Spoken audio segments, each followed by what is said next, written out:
Hello everyone, welcome to my channel decode maths in mathematical. ठीक है। इस lecture में हम कुछ तीन टॉपिक्स पे बात करने वाले हैं। तो फर्स्ट टॉपिक हमारा है the description of a function. ठीक है, तो इस पे हमको पता है कि function is represented as f is to a to b. ठीक। अब मान लेते हैं ए आपके पास गिवन हो। मान लेते हैं दैट ए आपके पास गिवन हो 1 2 3 and 4 and b is equal to 2 4 6 and 8।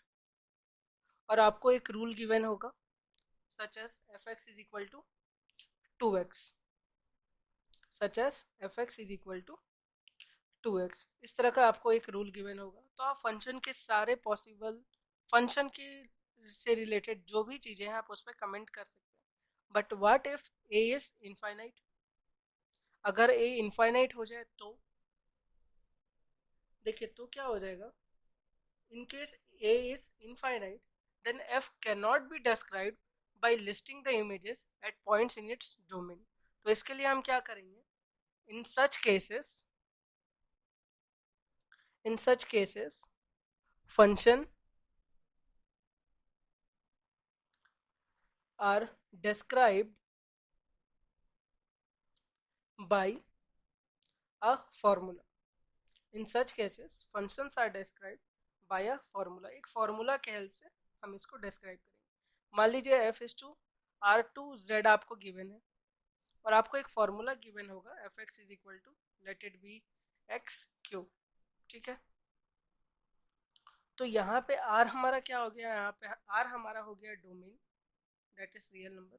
Z that is integer is the codomain. और f x is equal to x cube given है, तो इसके कोरेस्पॉन्डिंग हम रेंज फाइंड आउट कर सकते हैं।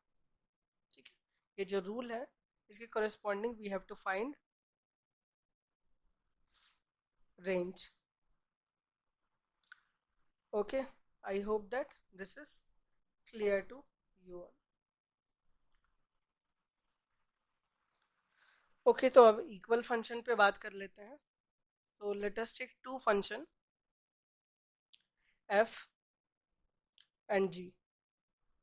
ठीक, two function f and g are equal, तो इसकी कुछ कंडीशंस है। ठीक है, वो कंडीशन हम देख लेते हैं। इफ डोमेन ऑफ एफ, पहला कंडीशन क्या है हमारा? That domain of f is equal to domain of g. दोनों फंक्शन का डोमेन सेम होना चाहिए। ठीक है, नेक्स्ट कंडीशन क्या है? Codomain of f, codomain of f is equal to codomain of g. Okay, और थर्ड रूल हमारा क्या बोलता है? थर्ड हम क्या चेक करेंगे? If f x is equal to g x, if f(x) is equal to gx, then for every x belonging to their common domain, if f(x) is equal to gx, for every x belonging to their common domain, common domain के लिए अगर f(x) is equal to gx सारे x के लिए possible हो जाए, ठीक है, तो हम क्या बोल देंगे? Simply that the two functions are equal, that the two functions are equal. हम तब बोल देंगे that f function is equal to g function. Two function f and g are equal कब होगा? जब domain of function is equal to domain of g, codomain of f is equal to codomain of g, और f x is equal to g x for every x belonging to that common domain. अब इसे हम एक example के help से अच्छे से समझ लेते हैं। Let us take an example. मान लीजिए ए सेट आपको दिया हुआ है, let a is equal to 1 2 and b is equal to 3 6। Okay, और मान लीजिए that f is to a to b given है आपके पास, f of a to a b से रिप्रेजेंटेड है, और ये रूल आपके पास गिवन है f x is equal to x square plus 2।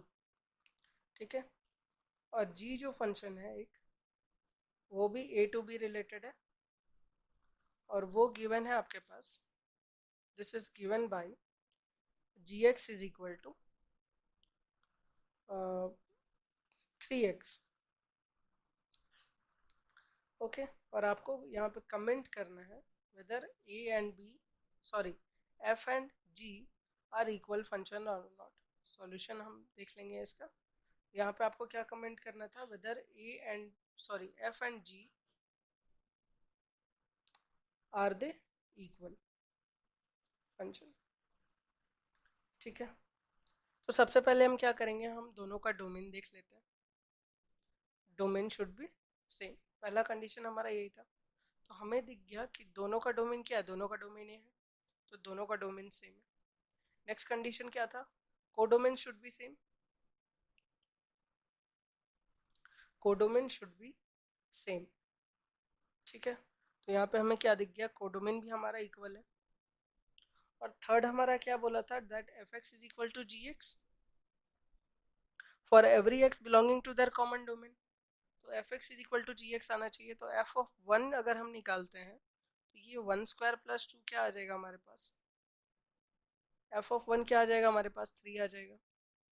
और एफ ऑफ टू अगर हम निकालेंगे तो क्या आ जाएगा, two square plus two that is six. ठीक है, अब जी ऑफ वन अगर हम निकालेंगे तो क्या आ जाएगा हमारे पास, three into one that is three. And g of two अगर हम निकालेंगे तो ये क्या आ जाएगा, three into two that is six.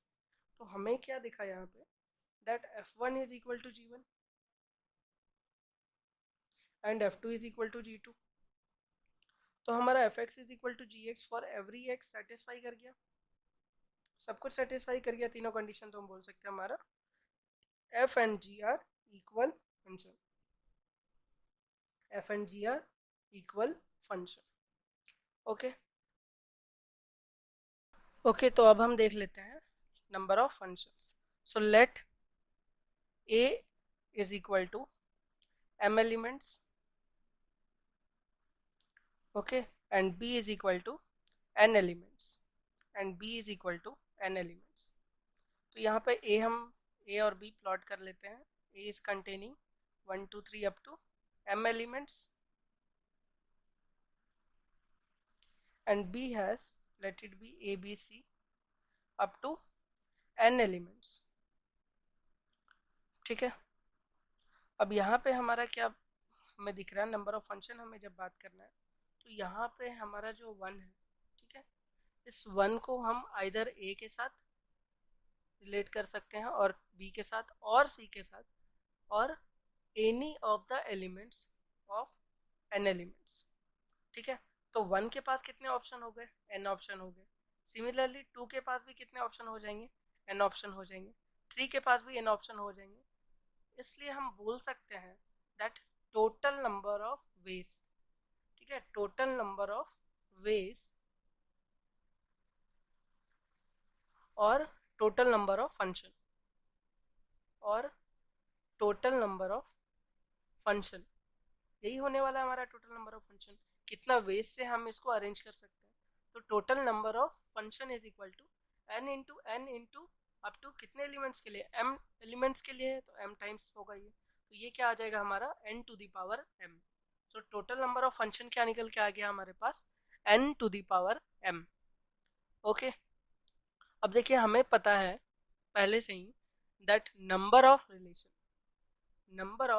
Relation ये कितना होता है, ये होता है 2 to the power m into n।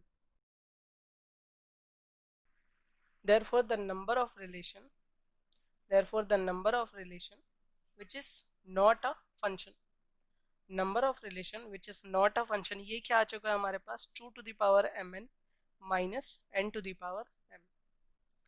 Okay, अब देखिए यहाँ पे हुआ क्या था कि a के हर एक एलिमेंट के पास n ऑप्शंस थे। फर्स्ट के लिए भी n ऑप्शंस, सेकंड के लिए भी दो n ऑप्शंस, थर्ड के लिए भी n ऑप्शंस। इसलिए हमारा नंबर ऑफ फंक्शन क्या आ गया, n to the power m। Number of relation क्या आ गया, 2 टू द पावर mn हमने पढ़ रखा है। और नंबर ऑफ रिलेशन क्या आ गया, 2 to the power mn minus n to the power m। Okay, number of relation which is not a function क्या आ गया, 2 to the power mn minus n to the power m। Number of relation 2 to the power mn और number of function आ गया n to the power m। अब हम कुछ questions देख लेते हैं। Let us take some questions. तो फर्स्ट क्वेश्चन हम देख लेते हैं। Let a is equal to a को हम ले लेते हैं, let it be 1 2 3 4 and 5। and b is equal to, let it be 2 2 sorry 2 3 4 5 and 6. Okay, and आपसे पूछ दिया जाए that find the number of relation, find the number of relation, ये फर्स्ट पार्ट। तो नंबर ऑफ रिलेशन आपसे पूछे जाए, formula क्या होता है, 2 to the power m into n। तो सिंपली हमें दिख गया a में भी 5 एलिमेंट्स, b में भी 5 एलिमेंट्स, तो ये क्या आ गया 2 टू द पावर 5 इंटू 5 होगा ये। तो ये क्या आ गया हमारे पास 2 to the power 25 is the number of relation. Okay, second part अब हम देख लेते हैं। तो सेकेंड पार्ट में आपसे पूछ दिया जाएगा find the number of function, find the number of function. तो नंबर ऑफ फंक्शन क्या होता है, नंबर ऑफ फंक्शन होता है n to the power m। देखिए ये m एलिमेंट्स होल्ड कर रहा है, ये n एलिमेंट्स होल्ड कर रहा है, ठीक है। a to b function define हम ले रहे हैं। तो हमारा फॉर्मूला क्या था, 2 to the power sorry n to the power m। तो n हमारा क्या है 5, m भी 5, तो 5 टू द पावर 5 आंसर आ चुका है हमारा। थर्ड पार्ट पे बात कर ले, then number of relation which is not a function, number of relation which is not a function. इसका फॉर्मूला क्या होता है हमारे पास, इसका फॉर्मूला होता है 2 to the power mn minus n to the power m। This is equal to 2 to the power 25 minus 5 to the power 5। ये हमारा आंसर रिक्वायर्ड आ चुका है। Okay, thank you.